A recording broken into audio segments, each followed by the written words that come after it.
In the kitchen's quietude, I cradled the white ceramic cup, its warmth trying to soften some of the chill within me. Morning light trickled through the window, casting gentle rays upon the aged wooden table. Despite the seemingly calm setting, the tension in the house was stifling. Josh, my husband, paced the creaky floor, his presence magnified by his heavy steps and impatient glare, shrinking the room further. I could feel his anger looming, much like a storm gathering on the horizon. The dispute from the previous night lingered heavily, unresolved.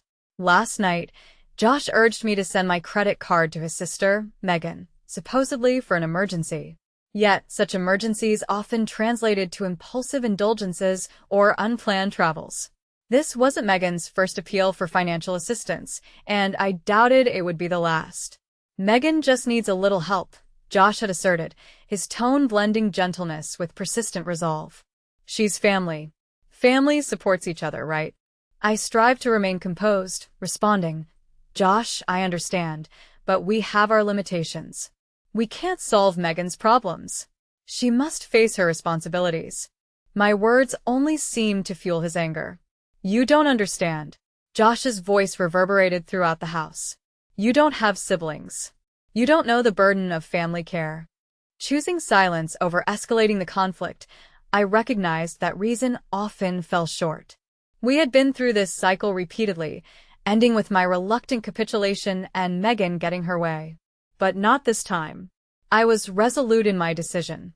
This morning, I sipped bitter coffee, its taste reflecting the sorrow within. Josh circled restlessly, his silent scrutiny like daggers piercing my resolve. Josh, we need to talk. I broke the stifling silence. We can't continue this way. Megan needs to become independent. It's beneficial for her and us. Josh halted, his face flushed with restrained anger. You're selfish, he accused. You're only thinking about yourself while my family needs our help. Steadying my voice, I replied, I'm not selfish. I'm protecting our family. Megan must mature, and sometimes aiding her involves stepping back. His voice shattered the fragile peace. Who are you to judge my sister? You don't have a family, so you don't understand loyalty. His words cut deep. Clutching the cup tightly for warmth, I responded softly. I acknowledge I lack siblings, but I comprehend responsibility. Our duty is to sustain our family's stability. We can't keep going on like this, Josh.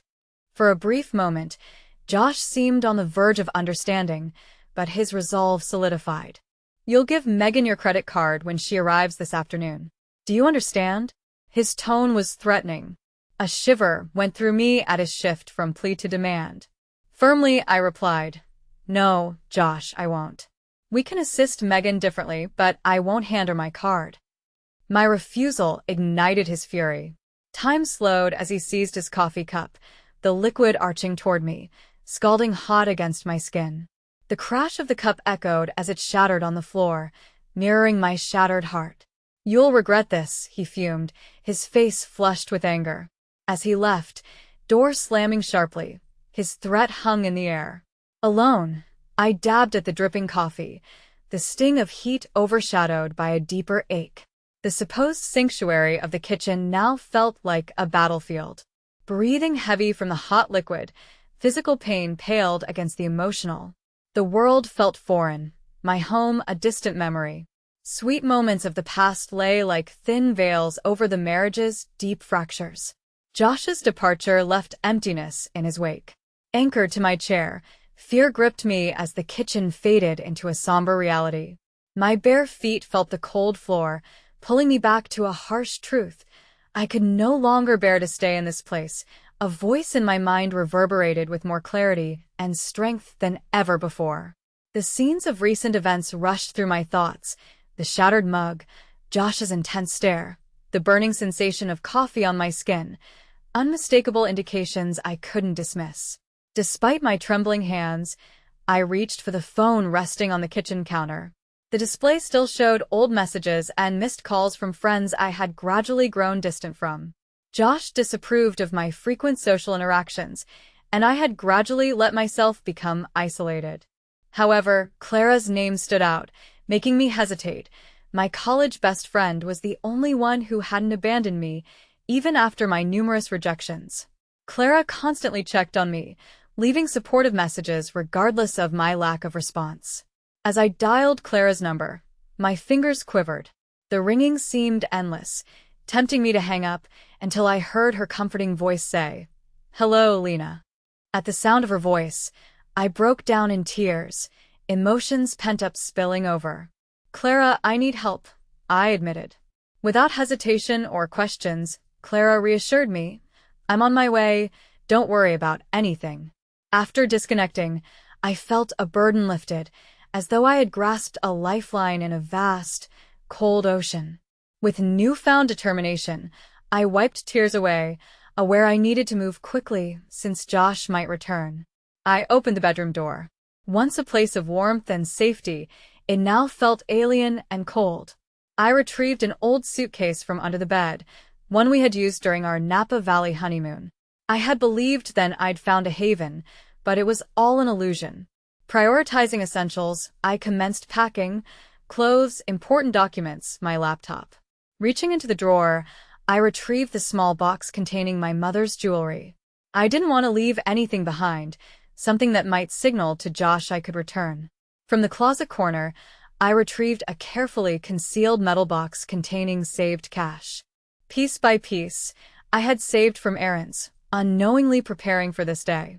Now I felt grateful for my foresight. With the suitcase full, I returned to the kitchen, where the broken cup pieces lay scattered. Kneeling, I gathered them as if piecing together fragments of my broken self. Each sharp shard reminded me of a broken marriage, shattered hopes. Suddenly, the doorbell rang, making my heart race in fear. With shards still clutched in my hands, I rose and heard Clara's reassuring voice, "Lena, it's me." I hurried to answer the door, and she embraced me warmly, dispelling the cold.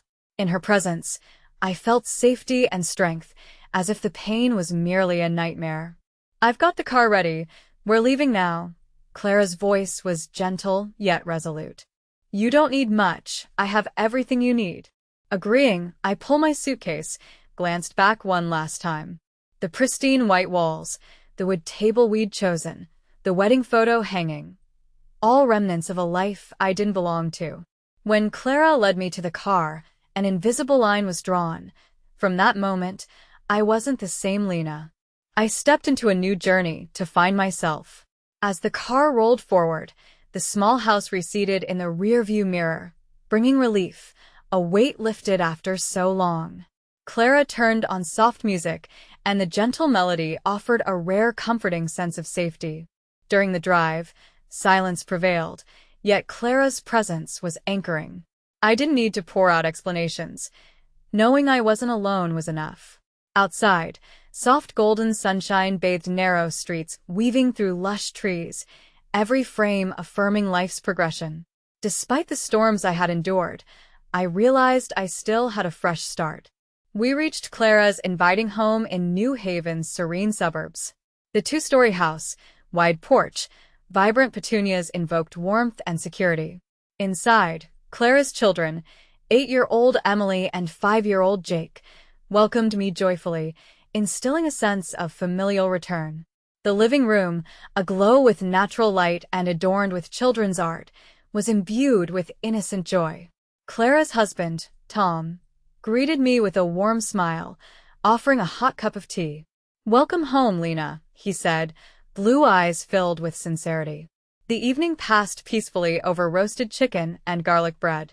The children's school tales and Clara and Tom's loving exchanges dispelled my tension, gradually healing the heart's wounds. After dinner, Clara and I found ourselves sitting in the kitchen with peppermint tea in our hands.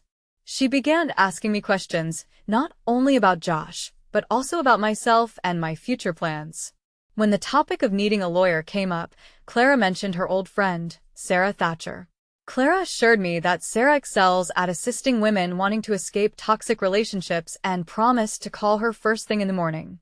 The following day, Clara and I visited Sarah's office, housed in an old building with brick walls and large windows overlooking a green park. I felt my nerves tighten, my hands twisting together beneath the table. Sarah greeted us warmly.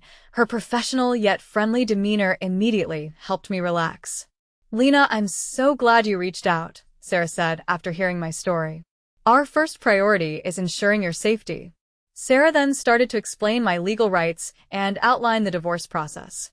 She also promised to help me file for a temporary protection order as soon as I felt ready. The clarity she offered made me start to see a clear path, and the fog of fear began to dissipate. On our way back, Clara suggested I look for work to help rebuild my life. She mentioned her cousin, Isabella, who recently opened a bookstore in the town center. Clara offered to ask if Isabella could use some extra help. The thought of working in a bookstore lit a spark in me, rekindling my love for books and the dream of becoming a writer which I had long since buried in my time with Josh. Excited and hopeful, I nodded at the possibility. I visited Isabella the next day at her bookstore, the Cozy Nook. It felt like entering a different realm with its towering bookshelves and the aroma of fresh coffee from a small cafe inside. Isabella, with her short hair and warm smile, instantly made me feel welcome. "Clara told me about you," Isabella said as we settled into the cafe's corner. "This store is my dream, but I really need help. Would you like to try it out?" I responded without hesitation. "I'd love to. This is the perfect place for a fresh start."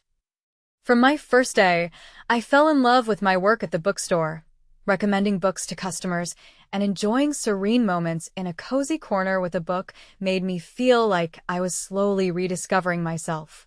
Each passing day saw me grow stronger and more confident, shedding the shadows of my past. Isabella became more than just my boss. She became a friend who always encouraged me, even with small gestures or comforting words when I looked downcast. "You are starting anew, Lena," she said one day as we arranged new books, "and I believe you will find your way." Each afternoon, as golden sunsets streamed through the bookstore windows, I would sit in the cafe corner, watching people pass by and wonder where my new journey might lead. Little by little, I started journaling again, using writing as an outlet to express my thoughts and tell my stories. Despite the challenges ahead, I realized I was no longer alone. I had Clara and her family, Isabella, a job that made me feel valued, and most importantly, I had myself, a stronger, braver Lena than ever before. One autumn afternoon, Clara's living room was bathed in the soft glow of the sun as it filtered through the window. As I relaxed in an armchair, flipping through a book borrowed from Isabella's store, unease lingered. Although my days with Clara's family seemed blissful, I was conscious that the storm hadn't fully passed. With the house empty save for me, the stillness was punctuated by the ticking clock until the doorbell jarred me from my thoughts. With trepidation creeping in, I glanced outside to identify the parked black car I knew all too well, Josh's. Accompanying him was Megan, her usual confident demeanor intact but her focus sharper. My hand shook slightly as I clenched my phone, remembering Sarah's warning to never open the door while alone. Before I could process what to do, insistent knocking erupted from the door, filled with threat. Josh's impatient voice demanded, "Lena, open up. I know you're in there." Retreating, my mind echoed with Sarah's words, "Lena, you have the right to defend yourself. Don't let them control you." Megan chimed in coldly, "Don't be childish, Lena. Are you just going to abandon my brother?" I took a deep breath, recalling that I owed them nothing. I quickly texted Clara, "Josh and Megan are here. I'm not opening the door."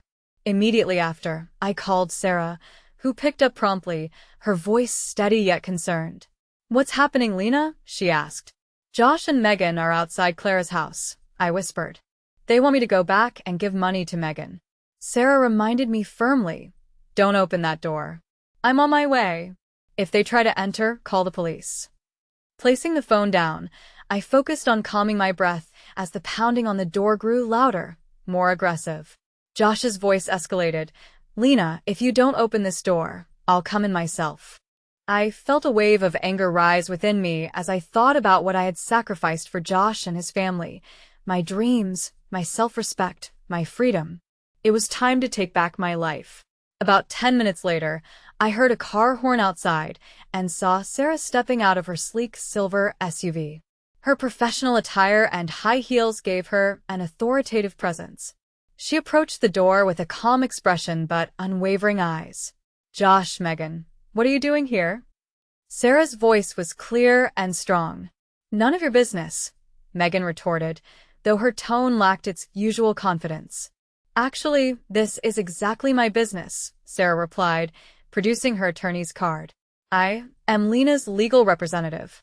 According to the temporary protection order, you are not permitted to approach her. If you wish to avoid legal trouble, I suggest you leave immediately." Josh hesitated, taken aback. "You think you can stop me?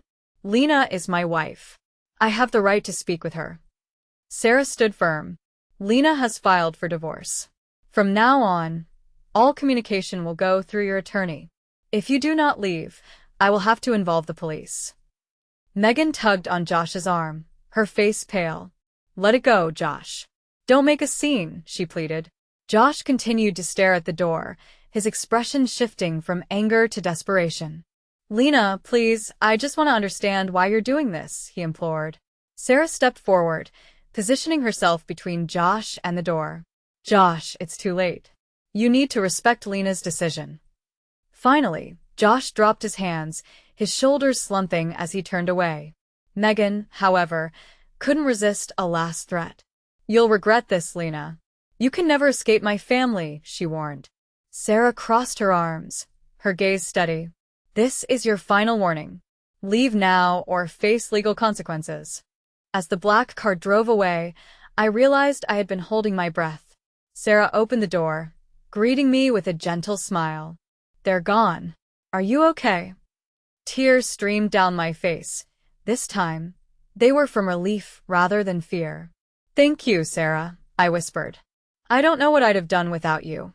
Sarah sat beside me, holding my hand reassuringly. "You're incredibly strong, Lena. Standing up for yourself is never easy, but you did it. This is just the beginning, but I know you'll make it through." For the first time in months, I truly believed I could rebuild my life, break free from the cycle of control and toxicity, and most importantly, I knew I was no longer alone on this journey. In the subsequent days following Josh and Megan's visit, I began to feel genuine relief. It was as though a heavy burden had been lifted from my shoulders. I started breathing more deeply, appreciating the crisp morning air. Clara and her family's presence helped me regain a sense of home, yet I understood that true healing required me to construct my own independent life. One Saturday morning, while enjoying a hot cup of coffee by the window, I stumbled upon a flyer for a community yoga class. "Find inner peace," read the bold letters on the pastel-colored paper, seemingly speaking directly to me. I had loved yoga. It was a time when I connected with myself, but during my years with Josh, I had lost that passion. I decided to attend the class. The yoga studio was in a small cultural center near Isabella's bookstore, with the room bathed in natural light and yoga mats spread across the polished wooden floor. Mia, the instructor, a woman in her 40s with a gentle voice and a warm smile, greeted me with a light hug. "Just relax and listen to your body, Lena," she instructed, as if she could see the wounds I carried. The first session was challenging. My body was stiff, and each stretch brought discomfort. Yet, every time Mia guided us to breathe deeply and release our worries, I felt layers of mental heaviness begin to wash away. In the final Savasana pose, lying on the mat with my eyes closed, I could hear the peaceful rhythm of my own heartbeat, a feeling I had long forgotten, the feeling of inner peace. Noticing the change in me, Clara commented, "You look so much brighter, Lena. I'm thrilled you found something that makes you happy." Every evening, after the children were in bed, we would sit together in an armchair, sipping herbal tea and discussing future plans. Clara encouraged me to write again, knowing how much I once loved creating stories. "Why don't you try keeping a journal?" she suggested. "It doesn't have to be fancy, just write down your feelings. It could help you process your emotions." I started writing, initially just short lines about my daily feelings, but gradually, stories emerged. I wrote about a brave woman weathering the storm and the journey of finding oneself after darkness. Each page felt like a step forward on my healing path. Working at the bookstore rekindled my love for life. Isabella, with her enthusiasm and positivity, always found ways to make each workday enjoyable. On quiet afternoons after the customers had left, we would sit by the cash register, sipping chamomile tea and sharing favorite books. Isabella even suggested I write a few book reviews for the store's blog. "You have such a genuine way with words, Lena. I'm sure our customers will love what you share." Gradually, I began to earn a stable income and started contemplating finding a place of my own. Sarah, with her thoughtful and dedicated approach, helped manage the legal proceedings of my divorce. She also encouraged me to bravely search for a small apartment, a place where I could truly start over. I found a charming studio apartment in the suburbs.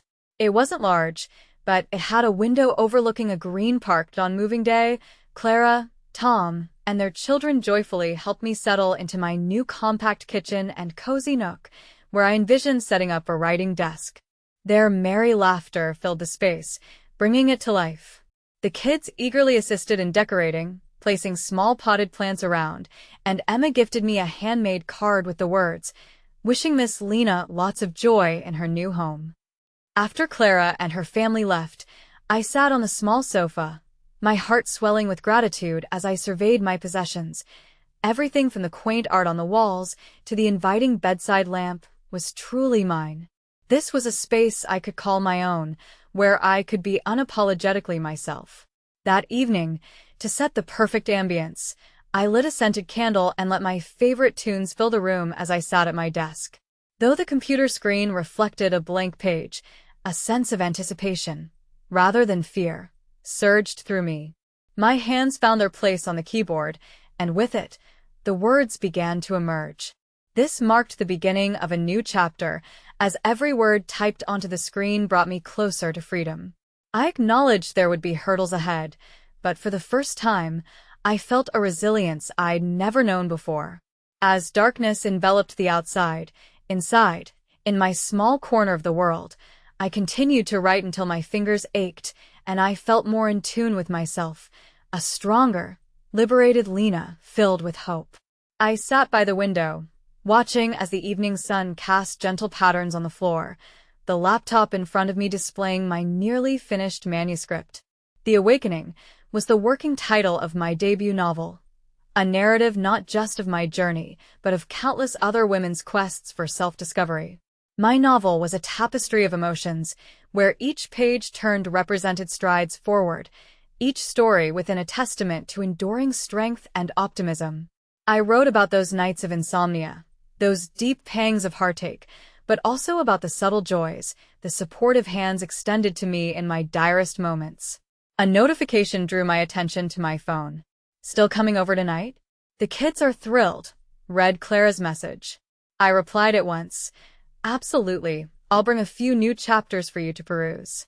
Stretching and basking in a sense of accomplishment, I took a step onto the balcony. The evening breeze, scented with wildflowers from nearby, enveloped me, and I looked down at the street below, where kids laughed as they played, filling the air with innocence and joy. Peace wrapped around me like a comforting shawl, signaling that the past's weight had finally been lifted. Since relocating to this apartment, life had settled into a comforting rhythm. Each morning, awoken by the first light, I brewed a fragrant coffee and allowed the words to flow. My role at Isabella's bookstore provided a sense of belonging, surrounded by book lovers and their stories. Isabella eagerly planned for a book signing, hopeful that The Awakening would see publication, fueling me with both motivation and an eager anticipation. That evening, I made my way to Clara's home. The inviting warmth, soft lighting, and the aroma of baked goods welcomed me the moment I crossed the threshold. The children rushed in for hugs, embodying love and acceptance. Tom, in the backyard, entertained us with stories while tending to the grill, laughter uniting us in the moment. A realization dawned. I had found family, not through blood, but through shared connections and genuine affection. Through Clara's family, I learned that despite weathering many storms, a rainbow was always within reach. Following dinner, Clara drew me aside, excitement lighting up her eyes. "I have good news for you," she whispered. "Sarah just called." Your divorce is finalized. You're free, Lena. The words held a weight and freedom I hadn't realized I craved. Overwhelmed, I hugged Clara tightly, tears of joy streaming down, a cathartic release celebrating emancipation and hope. I wasn't just legally free. My spirit felt unshackled too. That night, upon returning to my apartment, I opened the windows wide, inviting in the cool night breeze. At my desk, I revisited my manuscript. The blinking cursor no longer symbolized uncertainty, but a world of possibility. Tomorrow is a new day, I mused, filled with an excitement for the dawn. As the sun prepared to rise, my determination remained unfazed. This wasn't merely the closing of a previous chapter, but rather the exciting beginning of another. Saving my work, I closed the laptop and wandered onto the balcony. Below, the city lights twinkled like celestial bodies, a reminder of the endless possibilities awaiting me. Breathing deeply, the gentle breeze warming my face, I felt a profound peace settle within. Finally, I had discovered my true self. Though my story was still unfolding, this time I held the pen, inscribing new narratives, with courage, with love. Lena's story embodies overcoming adversities, delving into self-discovery, and it's a testament to the inner strength within us all. In the tapestry of life, we all face challenges and sometimes deep wounds from toxic relationships or unjust situations. Yet, as Lena exemplifies, if we dare to set boundaries, practice self-love, and seek support, change is possible. Life always offers new doors to those who stand tall, ready to compose the next chapter of their own story. Reflect on Lena's journey and her brave decisions. What are your thoughts? Share in the comments below and hit follow to keep up with more inspiring and real-life stories about family life in upcoming videos.